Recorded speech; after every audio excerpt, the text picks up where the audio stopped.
Olá, hoje nós vamos começar o estudo dos capítulos 13 a 15 do livro de Josué. Versículo 1 do capítulo 13. O versículo descreve Josué no final de sua vida ativa e sua liderança militar. Aqui, ele e Israel passam da atividade militar para a distribuição da terra. Versículos 2 a 6 do capítulo 13. As regiões ainda não ocupadas incluíam áreas na periferia da terra prometida. A terra dos filisteus é descrita no versículo 3. Os aveus aparecem como um povo que vivia ao sul da região dos filisteus. Os jesuritas incluem aqueles que habitavam a região ao norte e ao leste do Mar da Galileia. Versículos 6 e 7 do capítulo 13. A promessa de Deus de expulsar os habitantes remanescentes da terra é seguida por uma ordem para distribuir a terra nessa ocasião. A terra não estava completamente conquistada, de maneira que Israel ainda tinha o desafio de cumprir a ordem que recebera. Versículos 8 a 13 do capítulo 13. Aqui o Senhor lembra que a terra a ser conquistada é para as 9,5 tribos, pois os Rubenitas, os Gaditas e a meia tribo de Manassés já receberam suas porções do território a leste do Jordão. Versículo 14 do capítulo 13. Aqui o Senhor lembra que a tribo de Levi não receberia território próprio, mas moraria em cidades pertencentes aos territórios das demais tribos. Versículos 15 a 23 do capítulo 13. Nestes versículos, o Senhor delimita o território da tribo de Ruben, detalhando as cidades dessa tribo e os limites geográficos. Versículos 24 a 28 do capítulo 13. Nestes versículos, o Senhor delimita o território da tribo de Gade, detalhando as cidades que ficaram com essa tribo e os limites geográficos. Versículos 29 a 31 do capítulo 13. Nestes versículos, o Senhor delimita o território da meia tribo de Manassés, detalhando as cidades que ficaram com essa tribo e os limites geográficos. Agora nós vamos estudar o capítulo 14.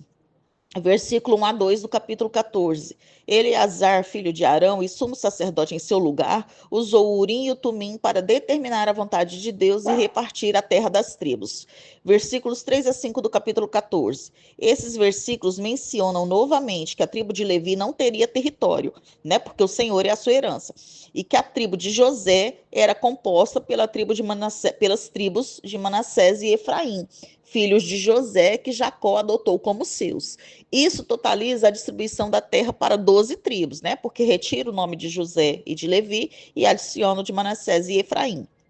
Então, isso totaliza a distribuição da terra para 12 tribos, 2,5 tribos ao leste do Jordão e 9,5 tribos a oeste do Jordão. Versículos 6 a 12 do capítulo 14. Calebe e Josué eram os únicos que ainda viviam de todos os israelitas que saíram do Egito por serem fiéis ao Senhor. Moisés fez uma promessa a Calebe quando ele visitou a terra de Canaã como espia, em Números 14, versículos 22 a 24. Calebe faz aqui um relatório expressando sua confiança na promessa de Deus e pela sua idade de 85 anos, podemos ver que a conquista da terra até aquele momento durou 5 anos. Mais uma vez, Calebe demonstra grande fé, seguro de que iria expulsar os moradores da terra, mesmo com a idade de 85 anos. Versículos 13 a 15 do capítulo 14. A partir do relato de Calebe e de seu pedido de ser concedida a ele a terra para expulsar os moradores e ali habitar, Josué lhe deu a cidade de Hebrom. Como Calebe era da tribo de Judá, seu pedido abriu o caminho para que a primeira das sortes fosse para a tribo de Judá, o que veremos no próximo capítulo. Agora nós vamos estudar o capítulo 15. Dos versículos 1 a 12 do capítulo 15, se trata do território de Judá. O primeiro território a oeste do Rio Jordão a ser descrito foi o de Judá, antecipando a importância dessa tribo na história posterior de Israel, como a tribo de Davi e, finalmente, a tribo do Messias vindouro, Jesus Cristo. Jerusalém é mencionada como território da tribo de Judá, porém, os jebuseus moravam nela e só foi realmente conquistada por Davi.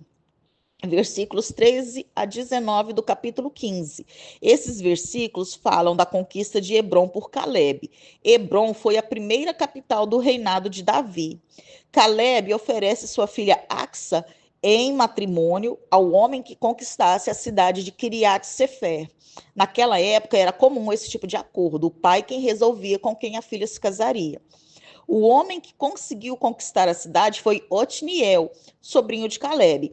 Esse Otniel parece ser o mesmo que se torna o primeiro juiz de Israel, né? A gente vai ver isso no livro de Juízes. Versículos 20 a 32 do capítulo 15. Esses versículos dão uma lista detalhada de cidades conferidas a Judá no extremo sul, perto do território de Edom. Versículos 33 a 47 do capítulo 15.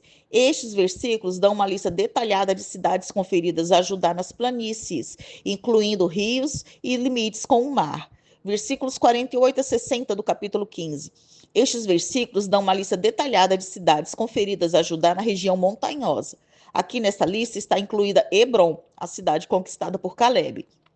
Versículos 61 e 62 do capítulo 15. Estes versículos dão uma lista detalhada de cidades conferidas a Judá no deserto. Versículo 63, aqui a informação é de que os jebuseus continuaram morando em Jerusalém, como a gente já havia mencionado no início. A cidade só é conquistada, de fato, na época de Davi. Terminamos, então, o estudo dos capítulos 13 a 15 do livro de Josué.